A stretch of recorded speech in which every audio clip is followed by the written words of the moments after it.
C'est une super opportunité et un grand plaisir pour moi de faire la Transat Jacques Vabre avec Thomas. On a eu l'occasion de collaborer ensemble pendant la conception de son bateau et donc c'est l'occasion de faire le lien entre la théorie et la réalité et puis de l'aider à mettre au point son bateau pour le Vendée Globe. La nouvelle génération de l'IMOCA sont des bateaux qui vont être sans doute très violents. Grâce au foil, les vitesses ont beaucoup progressé ces dernières années.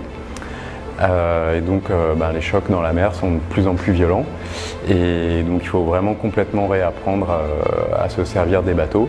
Donc ça va être vraiment important de définir un nouveau mode d'emploi et puis sans doute de faire évoluer un petit peu les bateaux pour les rendre les plus exploitables possibles pour les courses en solitaire de l'an prochain.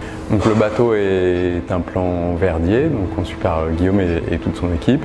Moi j'ai essayé de donner un petit peu un input de marin sur les appendices et puis le comportement global du bateau en essayant de faire le lien entre la théorie et la réalité.